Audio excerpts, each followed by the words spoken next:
우리 옆에 계신 분하고 인사하겠습니다. 잘 오셨습니다. 인사하겠습니다. 잘 오셨습니다. 한 번 더 하겠습니다. 사랑합니다. 축복합니다. 사랑합니다. 축복합니다. 아멘, 아멘, 아멘. 예. 2003년 제작된 톰 행크스와 레오나르도 디카프리오의 주연의 영화 Catch Me If You Can이라는 영화가 있습니다. 위조 수표 지폐를 만들어서 사기를 치던 한 젊은이가 FBI에게 붙잡혀서 위조 지폐 감별사로 살아가는 그런 스토리, 실화의 이야기를 배경으로 했던 영화입니다. 우리나라도 2025년 현재 위조 지폐 감별사가 우리나라에 12명이 근무하고 있습니다. 국가정보원과 조폐공사와 또 한미은행, 또 우리 신한은행 같은 경우에 12명이 있는데, 우리나라에 한 해 5만 원권 위조 지폐는 한 200만 원 정도 되지만, 우리나라에 한 해 그 외화 달러 위조액이 한 2억 원 정도 된답니다. 그래서 12명은 한 해 하루에도 50억을 쭉 달러를 감별해 난다고 합니다. 한 3억 정도, 20만 불 이 정도 되는데, 이들이 감별하는 방법은 시각, 총각, 촉각, 후각, 또한 감별 장치를 통해서 그렇게 잡아내는 것이죠. 제가 위조 감별사에 대한 인터뷰를 보니까 기자가 어떻게 그렇게 위조 지폐를 감별해 내십니까 했더니까 그분이 그런 거예요. 저는 진짜를 연구합니다. 진짜를 연구하니까 가짜가 보이더라는 거예요. 진짜를 알아야 가짜를 알 수 있다는 것입니다. 그러고 보면 타락한 인간은 에덴 동산에서 나온 후에 하나님 같은 신을 얼마나 많이 만들어냈습니까? 에덴 동산에서 하나님을 봤기 때문에 밖에 나오니까 그 자식과 후대는 하나님을 계속 만들어냈어요. 제주도만 해도 1만 8천 개의 신이 있어요. 돌하루방도 신이에요. 일본만 해도 12만 개의 신사에 무려 800만 개의 신이 있습니다. 전 세계의 신이 가장 많은 인도에는 3억 3천만 개의 신이 있습니다. 사도 바울이 오늘 본문을 기록하던 이 당시에도 복음을 전할 때 1세기에도 가짜 신들이 넘쳐나서 교회를 위협했습니다. 본문 주인공 빌립보, 이 본문 배경이 되는 이 빌립보 안에도 이단이 침투했던 거예요. 한자로 이단은 달을 발을 단입니다. 그러니까 끝이 다른 것이 이단입니다. 사이비는 겉으로 보기에는 같지만 속이 완전히 다르기 때문에 사이비라고 부르는 것이죠. 이단은 전혀 엉뚱한 주장을 하진 않습니다. 그들이 하는 말들 중에 90%는 정통교단의 정통교리와는 매우 똑같습니다. 그러나 처음에는 같은 것 같지만 끝은 나중에 교주를 찬양하고 신격화하면서 본색을 마각을 드러냅니다. 여러분들은 진짜를 사모하고 가짜를 제대로 분별하기를 축원합니다. 바울은 3장에서 할례주의자들을 주의하라고 지금 당부하고 있습니다. 이들은 바울을 일평생 동안 괴롭혔던 유대주의자들이에요. 율법 중심의 유대주의자들이 할례를 지금 빌립보 교회에 들어와서 강조하고 있는 것입니다. 이들의 활동으로 사도 바울은 글을 쓰다가 그 얘기를 들었어요. 율법주의자들이 빌립보 교회로 들어와서 빌립보 교회에 큰 위협을 일으켰다는 소식을 들으니까 바울은 지금 3장 1절 하반절부터 문체가 갑자기 공격적으로 바뀝니다. 갑자기 논쟁적으로 지금 싸움하듯이 글을 쓰고 있습니다. 이유는 유대주의자들을 빌립보 교회에서 쫓아내지 않으면 이 복음이 위협을 받기 때문에 그들을 경계하고 쫓아내고 예수의 복음이 흔들리지 않도록 그는 지금 글을 쓰고 있다는 것입니다. 그러면서 그는 자신의 삶을 간증하는 글쓰기를 지금 하고 있습니다. 그는 이렇게 얘기하죠. 나는 정통 유대주의자였다. 나는 로마 시민권자다. 우리 집안은 뼈대 있는 사울의 가문이다. 그리고 나는 가말리엘 학파의 명문 학벌이다. 그리고 나는 두 부모가 히브리인이다. 왜냐하면 히브리인과 이방인들이 결혼할 수 있잖아요. 그러나 바울은 나는 부모도 엄마도 아빠도 다 유대인, 히브리인 중에 히브리인이다. 이렇게 강조하고 있습니다. 그러면서 그는 지금 나는 오직 예수만 자랑하는 삶을 살고 있다고 지금 말씀합니다. 그래서 여러분들도 복음을 전할 때는 간증이 매우 중요합니다. 왜냐하면 사람은 초자연적인 일이나 자신과 유사한 이야기를 듣는 것을 매우 흥미를 갖기 때문입니다. 그래서 제가 이번 주 월요일 날 이 설교를 준비하면서 인공지능 챗 GPT에게 물어봤어요. 이렇게 물어봤어요. 인공지능 챗 GPT에게 왜 간증을 사람들이 좋아해요? 이렇게 물었어요.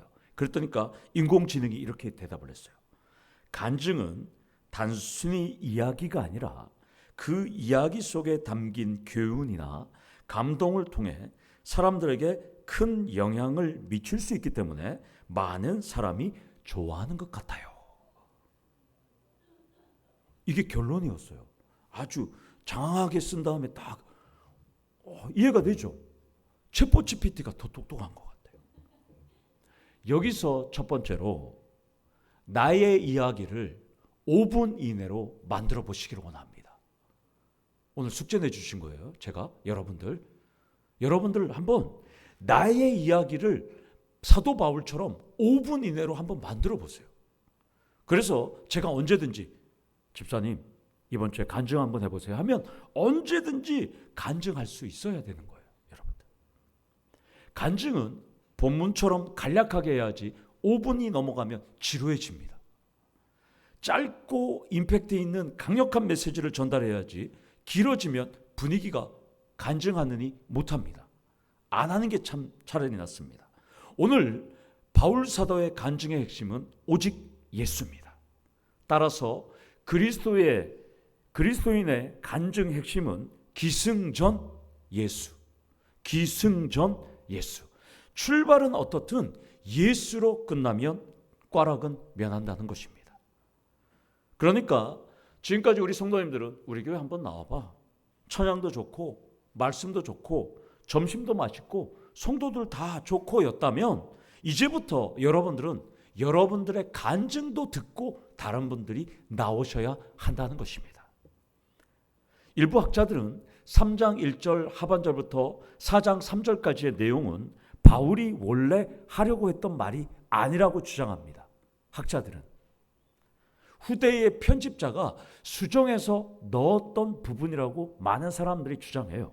그러나 우리가 살펴보면 많은 사본 중에 3장 1절 하반절에서 4장 3절까지 후대에서 집어넣었다는 사본적인 증거가 없어요. 수천의 사본들 중에 수많은 사본 중에 이 본문이 후대에 삽입되었다라는 주장은 없어요.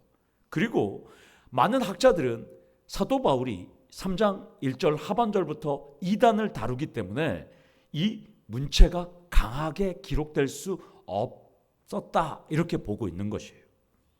따라서 이제 그런 측면에서 우리가 보면 본문을 세 부분으로 한번 나눠보겠습니다. 1절 상반절은 주 안에서 기뻐하라. 첫 번째 부분입니다. 빌립보 교인 성도들에게 주 안에서 기뻐하라고 지금 말씀합니다. 그리고 1절 하반절부터 3절까지는 이제 유대주의자들, 율법주의자들에게 강하게 지금 사도 바울은 경고하고 있습니다. 공격하고 있습니다. 그리고 4절에서 6절, 다음 주에 살펴볼 4절에서 6절은 그들에 대한 조롱과 또한 자신에 대한 간증적인 부분이 되는 것입니다. 먼저 1절 상반절을 보면 헬라어로 끝으로 로이폰 이럽니다. 끝으로 마지막으로 이런 뜻이에요. 지금 사도 바울은 마지막으로 이렇게 하는 거예요.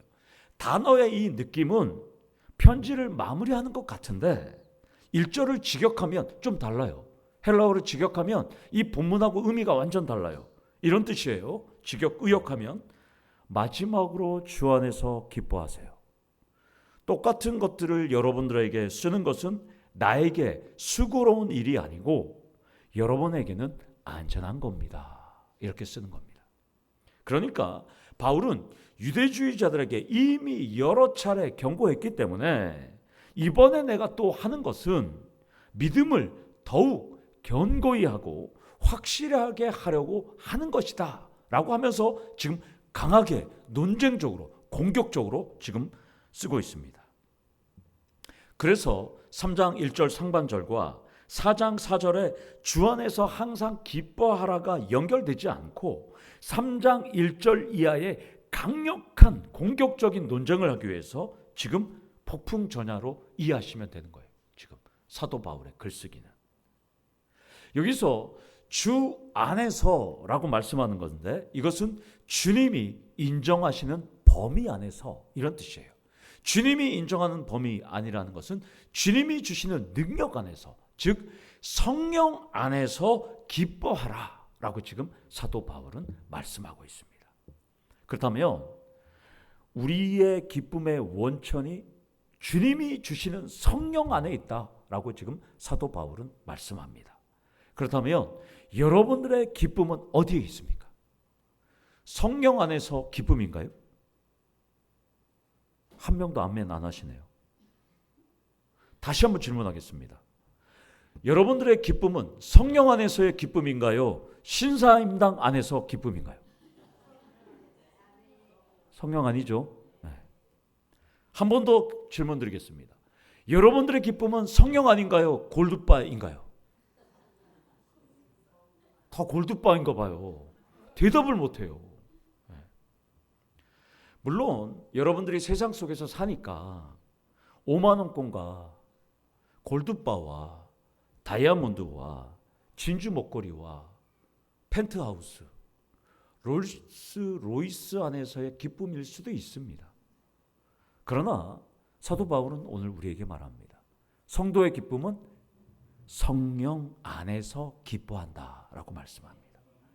그러면 성령 안에서의 기쁨은 도대체 무엇일까? 사도 바울은 로마서 14장 17절에 이렇게 말씀했습니다. 우리 다 같이 로마서 14장 17절을 읽도록 하겠습니다. 하나님 나라는 먹는 것과 마시는 것이 아니요 오직 성령 안에 있는 의와 평강과 희락이라. 아멘. 성령 안에서는 물만 먹어도 기뻐한다라고 지금 말씀합니다. 심지어 성령 안에서는 물도 안 먹어도 행복해야 한다는 것이죠. 성령 안에서 예수 믿고 하나님 나라를 소유했는데 의와 평안과 즐거움이 있는 것은 당연합니다. 여기서 두 번째 포인트로 성도의 기쁨은 성령 안에서 하나님 나라를 소유한 기쁨으로 살아가셔야 한다는 것입니다. 그런데 세상이 안 풀려도 여러분들은 기뻐하셔야 된다는 거예요. 왜? 내 안에 성령이 있기 때문에 기뻐하셔야 한다는 것입니다. 누가 여러분들을 지금 예배 끝나고 막 갈 때도 차가 얼찐얼찐거려도 여러분들은 막 힘들게 해도 사탄, 너 나 이렇게 힘들게 할 거야. 이렇게 여러분들은 사탄이 의문의 일패를 당하는 그런 삶을 사셔야 한다는 것입니다. 이렇게 살면 참 재밌습니다. 제가 지금 2025년 이렇게 지금 살고 있어요. 운전 중 누가 끼어들고 제가 차량 가는데 빵빵거리고 막 째려봐도 저는 그 사람한테 이렇게 너 사탄이지 이렇게 얘기합니다. 사탄이 의문의 일패를 당하고 있어요. 제 때문에. 매일 1패, 2패, 3패. 그러면 화도 안 나요. 사랑하는 성도 여러분, 여러분도 날마다 성령 안에서 여러분들도 하나님 백성답게 재밌게 한번 살아보세요. 누가 여러분들 괴롭히고 힘들게 하면 너 사탄이지 하면 사탄이 일패를 당하는 거예요. 빌립보 교회를 위해서 수고의 노력을 아끼지 않았던 이 바울 사도는 2절부터 신앙 안에서 견고하고 안전하고 확실하기 위한 세 가지 경고를 합니다. 첫 번째는 개들을 삼가라라고 경고합니다. 이들은 선택된 민족이라는 선민 사상이 있었잖아요. 이방인들은 개라고 생각했어요. 그래서 공동체 밖에 있는 이 이방인들은 퀴나스, 개라고 그들은 불렀습니다. 마가복음 7장 27절을 보면 예수님은 두로 지방에 가셨을 때, 오늘날 레바논입니다. 이 두로 지방에 가셨을 때 더러운 귀신 들려 예수님께 치료했던 그 수로보니게의 여인을 예수님은 개 취급을 하셨어요. 물론 예수님의 개 취급은 유대인의 개 취급이 아니라 그녀를 시험하는 개 취급이었어요. 그 시험은 믿음의 문제였어요. 그 여인은 그 개 취급에서 일어났어요. 그러나 지금 바울은 이방인 빌립보 교회의 복음을 흔들고 율법을 강조하는 유대주의자들인 이 할레파 유대인들을 수로보니게 여인과 같이 영적인 개라고 지금 사도 바울은 말씀하고 있습니다. 그러니까 교회를 흔드는 유대인들이 영적인 개고 영적인 이방이라고 지금 바울은 동족 유대인들을 매우 강력하게 비판하고 있습니다. 우리 교회도 만약에 흔들리는 세력이 있으면 사도 바울이 영적인 개라고 부르는 것입니다. 오늘날도 주님의 피로 세운 이방인들 또한 교회를 흔드는 이 이단과 사이비들이 있다면 성도들을 미혹하고 유혹하는 세력이 영적인 개들이라고 지금 본문은 말씀합니다. 그들이 갈 곳은 부산행이 아니라 지옥행이라는 것이죠. 로마서 22장 21절에서 24절에 보면 유대주의자들은 할례나 절기 같은 이런 외적이고 피상적인 것을 강조했지 하나님 사랑과 이웃 사랑, 이 십계명을 강조하는 것은 무시했습니다. 여기서 세 번째 포인트로 말씀을 엉터리로 해석하고 말씀대로 살지 않는 영적인 개들을 조심하셔야 한다는 것입니다. 우리 주변에는 영적인 개들이 너무나 많습니다. 한국 목회 데이터 연구조사에 따르면 2022년 12월 30일 기준으로 대한민국의 기독교 신자는 545만 명으로 추정하고 있습니다. 물론 우리가 2천만 명이던 시절도 있었습니다. 그런데 기독교인만, 개신교인만 로마 가톨릭 빼고 545만 명으로 보는데요. 이 중에 이단은 8%로 보고 있습니다. 35만 명에서 51만 명을 이단으로 한국 목회 데이터 연구소에서 봅니다. 그런데 그 자료를 보면서 더 마음이 아픈 것은 이단은 비성경적인 교리, 이단 지도자의 신격화 등을 의심하면서 이단에서 나오는 사람은 한정적이다. 이렇게 인터뷰를 했고요. 반면에 무려 86%의 이단 교인은 교리를 지도자를 의심하지 않는다고 인터뷰를 했어요. 의심하지 않기 때문에 헤어나지 못한다라고 한국 목회 데이터 연구소에서 지난해 12월에 발표했습니다. 사랑하는 성도 여러분, 그런 점에서 여러분들은 복받은 성도님들입니다. 우리 교회는 우리 대한민국에서 가장 큰 정통교단에 속해 있습니다. 포항에서만 우리가 작아서 조금 그렇지, 대한민국과 전 세계로 따지면 대한예수교 장로회 합동교단은 전 세계에서 제일 큰 교단이 우리 교단입니다. 여러분들은 자긍심을 갖고 신앙생활을 하기를 원합니다. 포항의 90%가 통합이에요. 그러나 전국으로 따지면 우리 교단보단 못해요. 따라서 여러분들은 자부심을 갖고 신앙생활 하시는 우리 성도님들 되기를 축원합니다. 두 번째, 사도 바울은 이렇게 말합니다. 행악하는 자들을 삼가라. 이 원어 투스 카쿠스 에르카타스라는 이 단어는 율법을 지키지 않고 악을 행하는 자들을 유의하라. 이렇게 지금 말씀합니다. 유대주의자들은 율법을 강조하면서 실제 율법을 지키지 않는 악을 행하는 자들이었다는 것이죠. 이중적인 삶을 살았다라고 지금 말씀합니다. 대한민국과 대한민국 교회를 떠들썩하게 하는 신천지의 포교 전략 중에 하나가 자신의 정체를 숨기고 거짓말로 전도하는 모략전도예요. 모략전도. 그들은 영혼을 구원할 수 있다면 거짓말로 전도하는 것을 당연하게 생각해요. 그것이 모략전도예요. 정체가 들통나면, 신천지라는 정체가 들통나면 사람들이 접근을 하지 않고 대화하지 않기 때문에 그들은 모략전도 방법으로 교회 안에 들어와서 침투하고 어떠한 사람들을 만나는 거예요. 최근 신천지 유인물이 저희 교회에 지금 들어오지 않아요. 제가 왔을 때도 거의 매주에 들어왔고 저한테 손편지 쓰고 또 우편으로도 등기로 보내고 뭐 별의별 게 다 보냈어요. 열정이 식었는지 제가 분석을 했어요. 열정이 식었는지 아니면 우리 교회 홈피를 보고 관리하는지 딱 두 가지예요.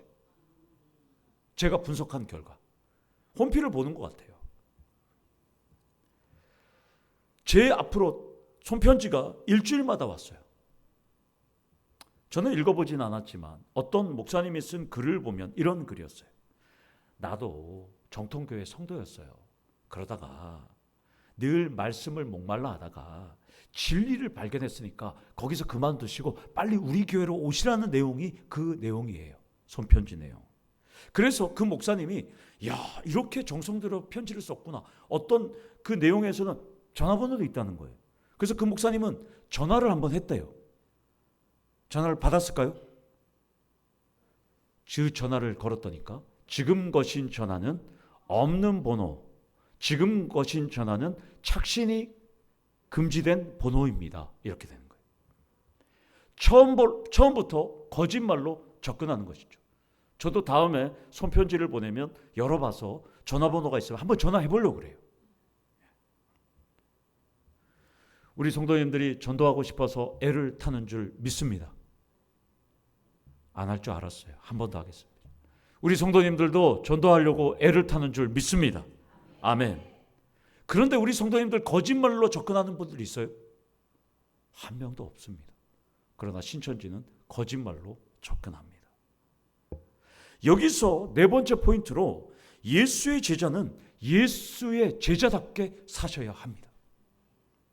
왜냐하면 여러분의 정체는 예수의 제자이지 사탄의 제자가 아니기 때문입니다.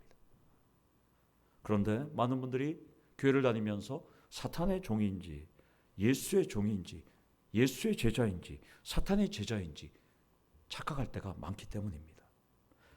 그래서 사도 바울은 세 번째 경고를 합니다. 몸을 상해하는 일을 삼가라 라고 지금 말합니다. 바울은 빌립보 교회 성도들에게 할례를 받으라고 이들을 주의하라는 그 말을 주의하라고 경고하는 거예요. 유대인 율법주의자들은 빌립보 교회에 들어와서 할례를 받아야지만 구원을 받을 수 있다고 그들은 말했어요.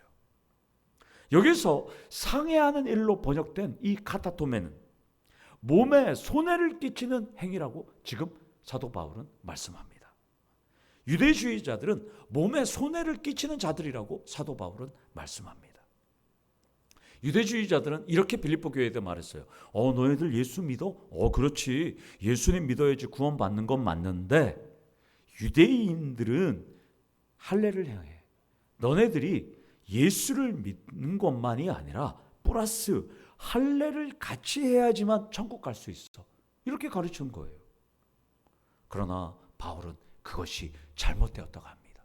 오직 예수만 믿으면 구원을 받는다고 지금 말씀합니다.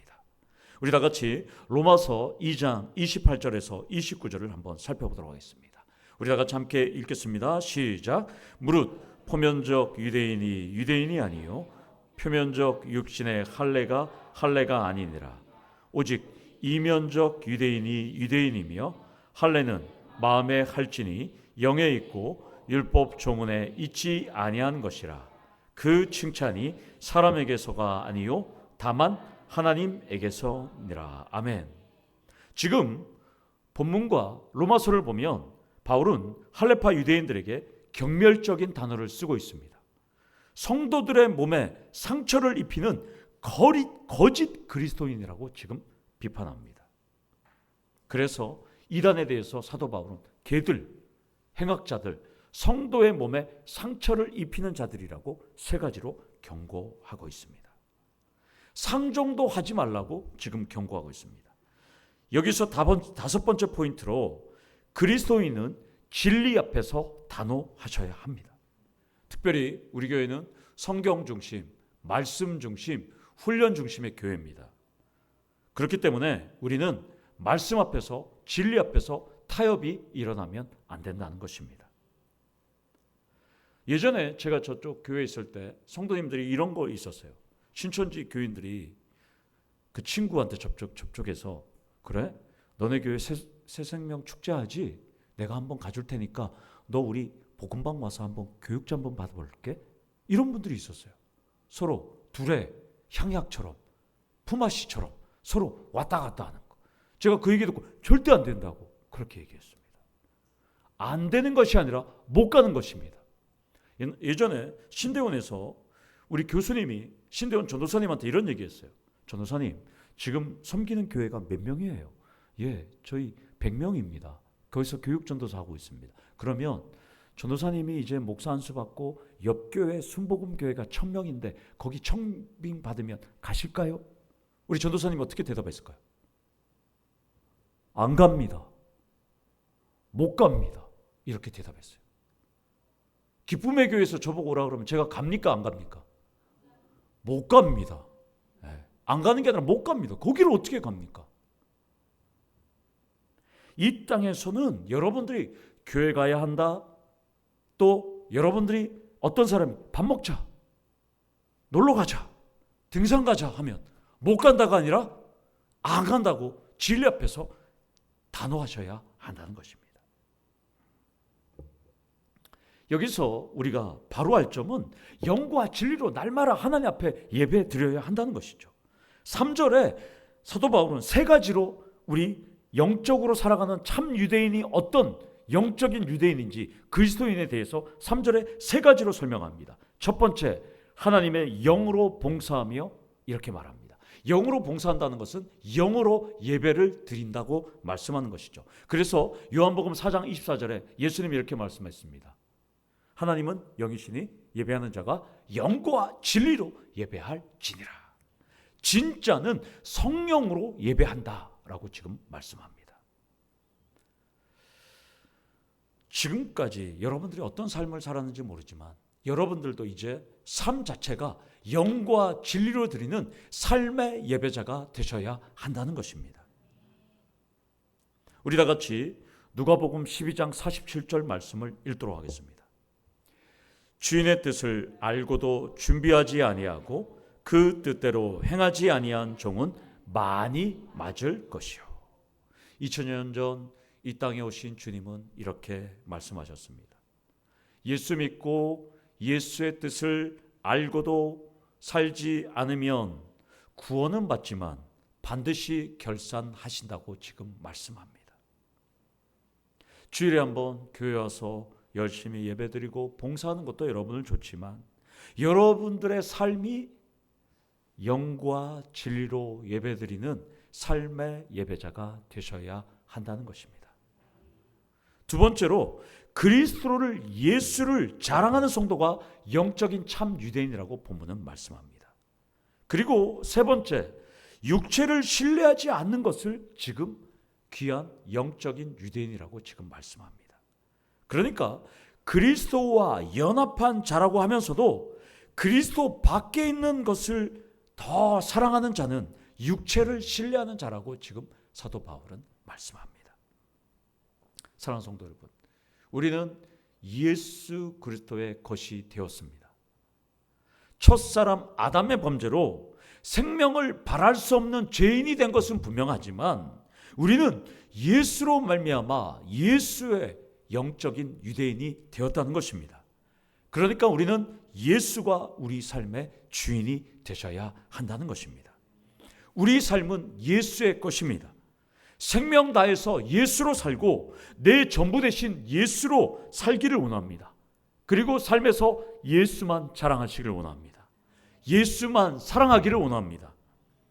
여기서 마지막 6번째 포인트로 성령으로 예배하고 예수를 자랑하고 육체를 신뢰하지 않는 자가 바로 예수로 사는 자가 된다는 것입니다.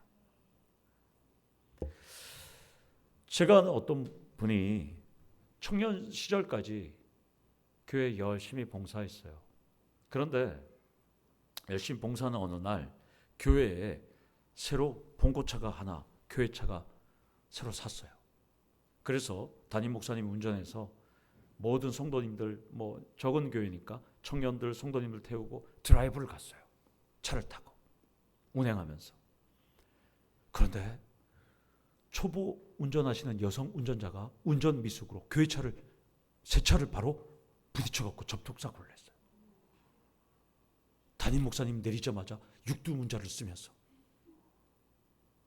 집에서 식사 준비나 하시지 왜 밖에 나와갖고 이 차를 부딪히게 했냐고 멱살까지 잡았어요. 이 청년은 그때부터 교회와 등을 지고 지금도 교회를 나가지 않고 있습니다. 더 처음 교회 담임 목사는 아무리 운전 연습하는 차가 얼찐얼찐거려도 너 사탄이지. 사탄에게 의문의 1패, 2패, 3패를 날립니다. 여러분도 삶의 자리에서 성질 내려놓고 거짓도 내려놓고 이중적인 모습도 내려놓고 말씀대로 살아가면서 사탄에게 의문의 1패를, 의문의 2패를 날리시기를 원합니다. 누가 직장에서 술을 주더라도 나 술 끊었어. 속으로 나 사탄 의문의 1패 이렇게 하기를 원합니다. 사탄에게 승리하는 방법은 오직 말씀에 순종하는 것뿐입니다. 사랑하는 성도 여러분, 모든 삶의 자리에서 예수로 살 때 은혜와 기적도 축복도 일어나고 축복이 현실이 된다는 것을 믿고 이번 한 주로 예수로 살아가시는 우리 성도님들 되기를 간절히 축원합니다. 아멘. 하나님 아버지, 이번 한 주 또 예수로 사는 우리 성도님들 될 수 있도록 하나님 인도하여 주시옵소서. 예수님의 이름으로 기도드리옵나이다. 아멘. 우리 다